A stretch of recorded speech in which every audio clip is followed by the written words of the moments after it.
So as emotional as these discussions become, it is the emotional rationale that is missing in our discussions. The emotions are the wrong ones. The emotions are the interjected hatred, the interjected accusations, and the attempts at dehumanizing the other side. Those are the emotions you're talking about when we say that the discussion becomes emotional.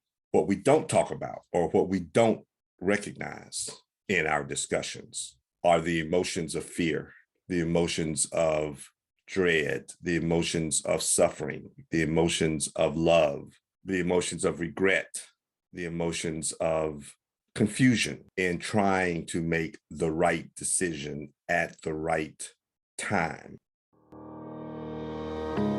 Welcome to Peter and Phil's Courageous Conversations, a podcast addressing race relations and social issues in hopes that you'll be inspired to do the same. Now, let's begin our conversation with your hosts, Dr. Peter Weinstein and Dr. Philip Nelson.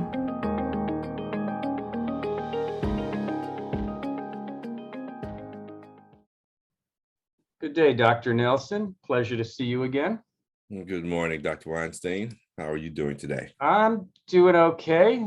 Lots of stuff going on in our world out there. Thank you for recommending I watch Slavery by Another Name. That was eye-opening and very much a story that I was not as aware of. That was part of my week. And then the other part was Roe v. Wade. Yeah. Didn't know whether you wanted to go there or not today. I don't ever want to go there. But it's hard not to look at it and its global impact as a discussion point. It is. It really is. It's a difficult discussion. It is full of tumult and emotion and contradicting ethical issues. You know, as veterinarians, we make life and death decisions all the time. And if one thinks that making those decisions for animals is any less impactful than those decisions that we make for ourselves and for our kind, they don't understand the difficulty of those decisions. There's the blindness of people who don't know where the food comes from and who take a utilitarian approach to food production, which evolves from a pragmatic perspective that is the law of the jungle, essentially. But when you start teasing out the ethics of the choices we make for whatever reason, it magnifies the issues that we must navigate in making those decisions. And unfortunately, in this particular issue, we have papered over those issues and smelt them down to either being a murderer or exerting control of a set of individuals and trying to mandate one set of values over another. And as a result, there can be no balanced, appropriate approach. Both sides has adopted a scorched earth policy. And frankly, my individual views are not represented in most of the arguments. I would agree. I don't think that the views of the individual are even in consideration. I think this has become such a polarized discussion and a political discussion and a discussion that's been going on for 49 years since Roe v. Wade was approved, but it really doesn't necessarily represent the voice of the people. It represents a select group of vocal, influential individuals who have made a decision that their constituents support, but not necessarily 330 million in the United States. But what's interesting is I was listening to Bill Maher last night, and he talked about how the European countries are even more restrictive in the abortion issue than the United States has been or will be. Again, it's something about the United States has always been a country about freedom of choice. Some right, some wrong. But the more you start to shrink the choices, the less democratic the situation becomes. Democratic with a little d. And so I worry about the next set of other controlling legislative or other efforts that come next. I mean, is this just the first shoe to drop in efforts to undo other choices that people have made and bring us back to an almost biblical situation? Well, as you were talking, I heard the words, democratic freedom of choice, and I felt that those words are distractors for me in this discussion. Those words tend not that they aren't important, but those words and those concerns tend to minimize the ethical dilemmas that this discussion raises.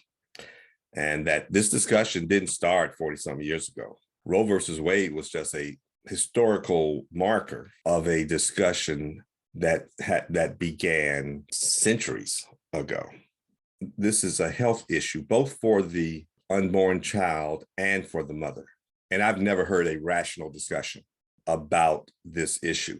The only reason we seem to be rational now is because there are just two of us and nobody's shouting each other down, and we trust each other. So I expect that this won't devolve into a cat fight, and that we will make language mistakes as we continue this discussion. And that is the courageous part of this conversation in dealing with something like this. But we make life and death choices all the time for a lot of reasons. And our ability to deal with those ethical choices is woefully inadequate to do it on a social policy stage or social policy level. And sometimes I think we become so myopic on being baby killers or allowing women to make their health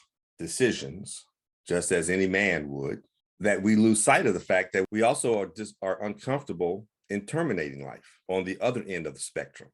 And pragmatic arguments be damned. And yet we make those pragmatic decisions all the time through policy, social policy, et cetera, even if it means funding a health system that appears to be targeting the wealth that has accumulated over time. I sometimes think that our entire meaning for living is so that we can transfer all of our wealth away from our descendants and give it to the healthcare system so we can live 6 more months. That's an interesting direction change, because you're probably correct. I think 50% or more of our healthcare expenses happen in the last year of life. Right. The first year and the last year. Yeah. And I mean, it's true in the case of our pets as well. So as veterinarians, we are expected to be an advocate for pet population control and perform hysterectomies and castrations, desexing procedures to help address health issues, decreasing mammary cancer, uterine cancer, testicular cancer, et cetera, as well as address behavioral issues. And we are kind of tasked as veterinarians to be the ones who do that. And of course, our patients don't have a voice in what we do. And we have different groups out there that advocate for mandatory spays and neuters, and we have others that are 180 degrees from that. We also have some precedents in Europe where there is no mandate and they still deal with these issues. Your comment about public health or health related issues is important, because we've got a world that's also increasing in population at an astronomical rate. I thought I heard the possibility of 10 billion people in the next 10 years, going from where we are now to 10 billion. And so we also have a climate issue, and that's impacted by the animals, the two-legged and the four-legged from that standpoint. So there's a multitude of ethical issues, but one of the other things that we end up doing frequently in veterinary medicine is we end up performing hysterectomies on pregnant animals, ovarian hysterectomies on pregnant animals, because the pet owner doesn't want a litter. or they didn't know that their pet was pregnant when they brought it in to be fixed. We never have an ethical discussion in the practice as to whether we should or shouldn't spay or neuter, or even there has been discussions in practices that I've been in where, depending upon where they are in the term of the pregnant animal, as to whether we would do the procedure or not. So we are making decisions as healthcare providers for our patients as the experts from that field, without really weighing in on the needs of the patient themselves. And in many cases, I believe that the laws have done the same thing for women. They have made a decision for the patient without getting the input from the patient themselves. Yeah, so I can't argue with anything you just said. I was listening to you tie yourself up a little bit, while you were talking, and appreciated even more the tangled web these issues create for us. I'm glad you corrected yourself, because I think there are very few practitioners out there who perform a hysterectomy on a gravid uterus without thinking of the outcomes of the litter. And I think everybody is forced to face that dilemma or those issues when they do it, as they do it, after they do it. But life is full of choices, and we make those choices all the time. And whatever the choice is, it's the best choice for the moment. It's the best choice we can make. This is really a continuation of the discussion we had with Dr. Blackwell, in that Dr. Blackwell is promoting that our process of decision evolve, so that we don't just make a decision to euthanize an animal or to kill an animal, let's be as crass as possible, solely for the sake of economy or affordability, that we recognize the role of this being in our lives and consider the importance of that role. But in the end, we make the choice. And I think what bothers me about this discussion is, and this is just my view, on one side, there's one side that says, allow me to make the choice.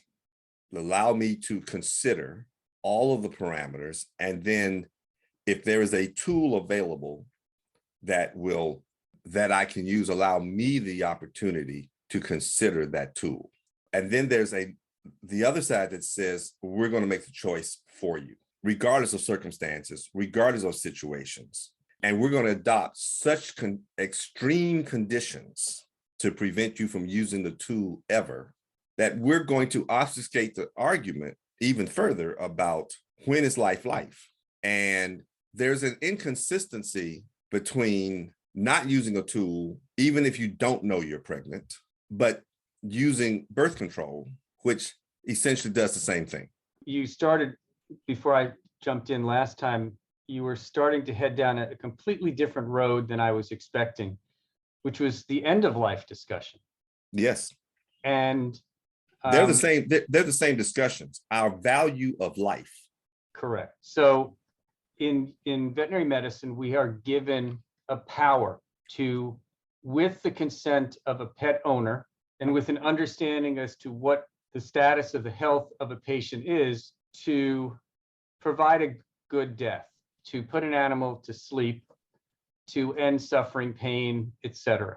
There are certain states that allow the same for people, but much fewer, only a handful. So do you have a position on people making a decision to end their lives during a period when there's extreme pain, suffering, disease? I'm not talking about the mental health type issues and other things, but what are your thoughts on people making a choice to end their lives in the face of chronic pain and suffering?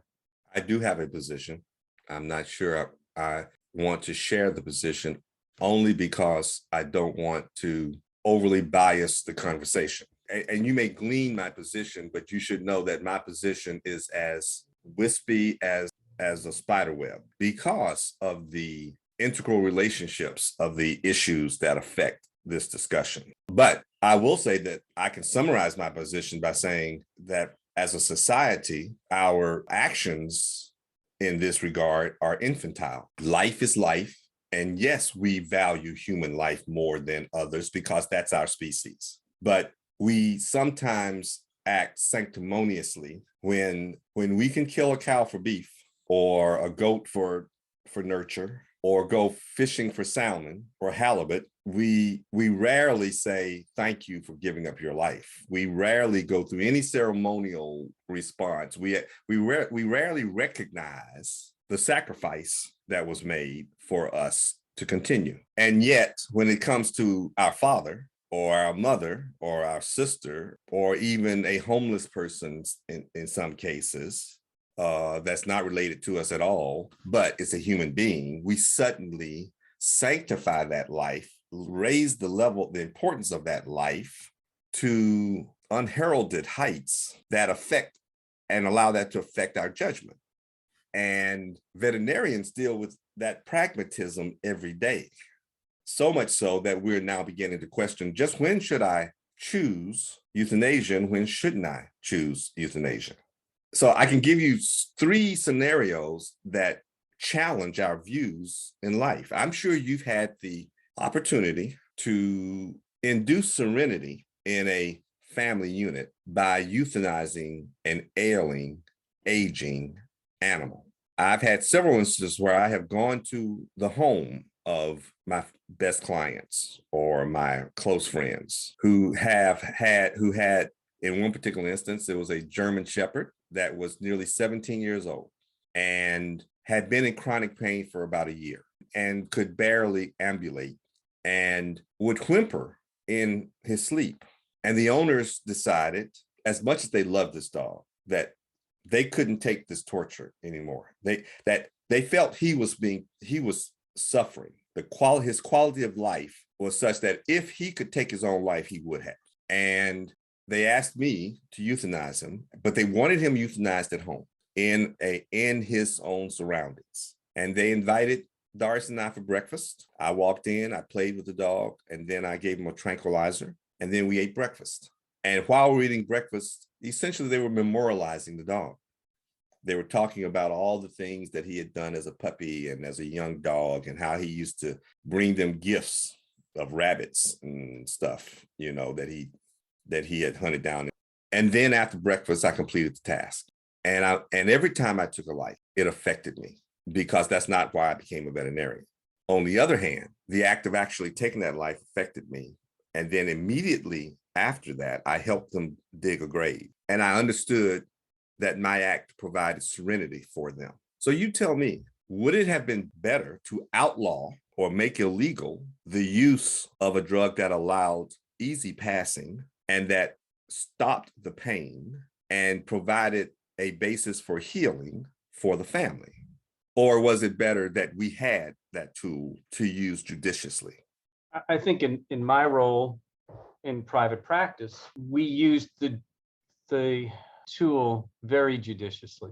I mean, there was a month, though, we did 30 euthanasias in 30 days. And we had to stop at the end of a couple of weeks and have a staff meeting just to bring everybody back to the fact that, we're not doing this without consternation and conversation. And every pet that we euthanized, we did because it was suffering in some way, shape, or form. Anybody who came in during that time as a client or even a non-client that asked for euthanasia, there was a conversation that was conducted to collect knowledge about what was going on. And if they were already a client, we already knew the nature of the situation. We probably took in 1, 2, maybe 3 pets that could have been rehomed, and we helped rehome them because we would not do what I would call a convenience euthanasia. We were only doing euthanasias to end suffering, to stop pain, and to give, I would say I can use the term compassion to the client because they were suffering as well. They were watching a vibrant pet at the end of its life. And I've had to deal with that 4 times, probably more, but at least 4 times that I can think of with my own pet. And I tell you what, it sucks. It sucks being on as the pet owner to ultimately have to sit there and make a decision that's emotional, and especially when you're making it as an emotional and logical. I'm sitting there as the veterinarian. I'm this like good cop, bad cop, logical, emotional, dealing with my own pets. And so the decision in every case that I've made with my own pets was based upon knowledge on one hand as a clinician, and based upon empathy for the pet and compassion for the pet, to not put it through additional pain, suffering, agony that I knew it was going through from cancer, which was the case in virtually all the pets. So I think the concept of making decisions with information and knowledge, I think every veterinarian uses that or tries to use that in making a decision to euthanize a pet. I think that we as sentient beings should be able to make similar knowledge-based decisions when it comes to people who might be suffering. And I think we need to have greater conversations to that level at a more global point, and not have them done on an emotional standpoint, because I think what happens in any of these talks outside of the you and I agreeing to disagree, becomes these talks become emotional, not logical. They become uncomfortable at different times. Not that this talk today isn't uncomfortable, but I think we need to have more and more of these conversations globally without some sort of law or edict being passed down. I think these are really good discussions that people should be able to have without fear of repercussions as well. And obviously, some of these more litigious situations end up with large repercussions that come out of it as a result too. So as emotional as these discussions become, it is the emotional rationale that is missing in our discussions. The emotions are the wrong ones. The emotions are the interjected hatred, the interjected accusations, and the attempts at dehumanizing the other side. Those are the emotions you're talking about when we say that the discussion becomes emotional. What we don't talk about, or what we don't recognize in our discussions, are the emotions of fear, the emotions of dread, the emotions of suffering, the emotions of love, the emotions of regret, the emotions of confusion in trying to make the right decision at the right time. Part of that is related to our infantile views about life and death. I was watching a documentary on medical systems once, and they were comparing the American medical system, which is hardly a system, to the British medical system, and then to the Swedish medical system. And there was a man that was suffering from chronic renal disease. He had hepatitis. His kidneys were failing. He had no insurance, and he was on a respirator. They found his sister, who he had not spoken to for 10 years. She didn't even know where he was, but she was his surviving kin. Whatever state they were in, they were not allowed to take him off the respirator. They were saying the only reason he's living is because of the respirator, but he needs a kidney transplant, and that's going to cost higher amount of money. And the sister was not a person of means, was not prepared to take on any financial obligation. I believe she understood the severity of the situation. And what they wanted to know was, do we have permission to turn the respirator off? And we will keep him as comfortable as we can until his demise. She walked into the room, held his hand, soothed his brow, and about 20 minutes later walked out and said, do everything you can, and left. Did not come back, because that's what science does. We do everything we can because we can, even when we can't. Let's bring that back to the original discussion of Roe v. Wade.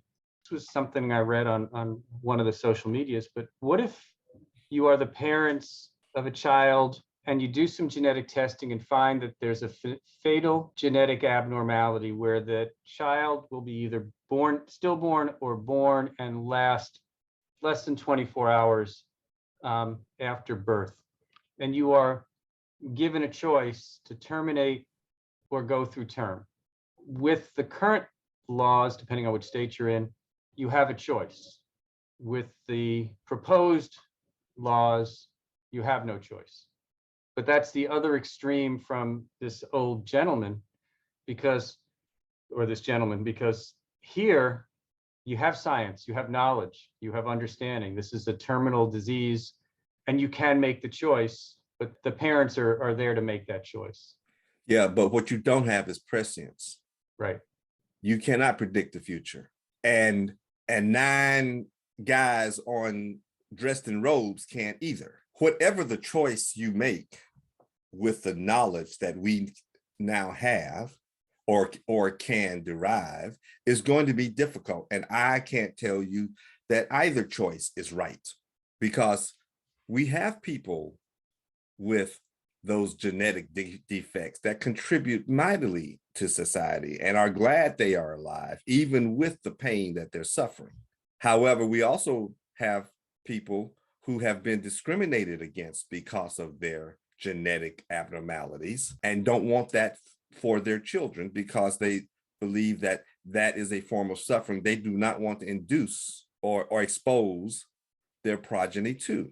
I'm not sure which choice I would make, because we're talking about some mystical disease or genetic abnormality right now. And we're also talking about choices, probabilities and throwing the dice. But isn't that the point? Why are we using a blunt instrument like a Supreme Court decision or a state legislature to make those determinations? Give the citizens as much information as you can, but let the citizens make their decisions. Even though I don't necessarily agree with the sister's decision in that story I just gave, I respect the right for her to have one, to be able to make one. I don't necessarily agree that we should have a state law that says I can't do anything unless next of kin gives me the permission to do it. I think that there ought to be some ethical commission or something that can evaluate those situations. But it does say something about our culture. It does say something about our medical system that creates an expectation of throwing the kitchen sink at every condition until you fail, and then wonder why people are, and without considering the survivors. And that's what reversing Roe v. Wade could end up doing. When I brought the topic up at the top, I had no clue where we were going to go with this. And we've kind of gone in a variety of different directions, none of which I truly expected. But I think that your final soliloquy, Mr. Shakespeare, Dr. Shakespeare, about choice and knowledge is where we are in 2022, because we didn't have nearly as much knowledge. Every year over the past 200 years, we get more knowledge. And if we use information, if we use knowledge, and we have some empathy, I think people can make the right choices, but they have to have that opportunity to make those choices. Well, I think people can make the wrong choices too. And we have to live with that as well. Absolutely. We make right and wrong choices all the time. Absolutely. But I think what's really important is that we stop demonizing each other for wrestling with this issue. This is more than being a murderer or wanting to control somebody's body. This is more complicated than that. And if that's all we can talk about, if that's all we can argue about, then we don't deserve the tools that we've developed, and we don't deserve the opportunity to even make that choice if we can't try to assimilate these issues.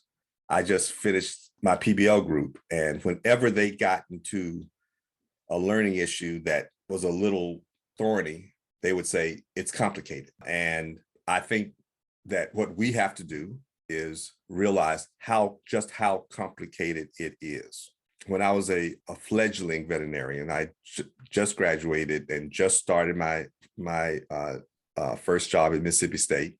And I had to give a talk in Jackson, and I stopped by my parents' house. And my dad said, Philip, something's wrong with Chick. I thought she had fleas. I tried to treat her, but she's just cowering under the bushes. And it was like 8 o'clock at night. And I had to drive from Jackson to Starkville that night. And I said, well, let me take a look. And I went and pulled her out. After a 2 or 3 minute exam, realized she was suffering from German Shepherd myelopathy. And for those who don't know, that is a disease of the nerves of the neuronal sheath, and it causes flaccid weakness, particularly in the rear limbs. So she was dragging herself, and my mom and dad couldn't take care of her.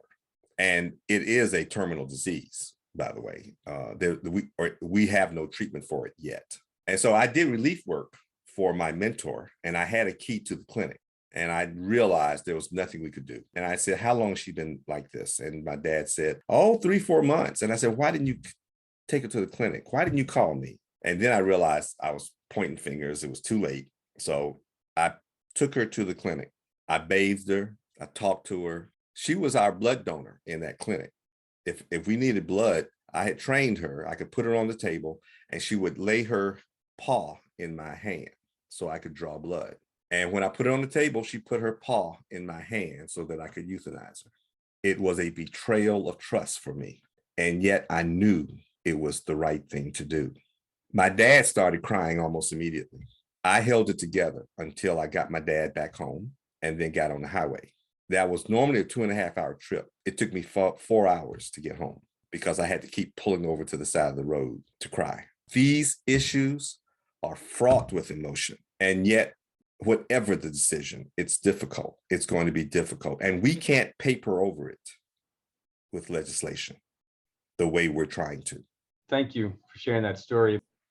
I think this conversation that we've had hopefully will get others to have their own courageous conversations on similar issues regarding this Roe v. Wade and other issues that might come up, because I think yelling at each other is not the solution.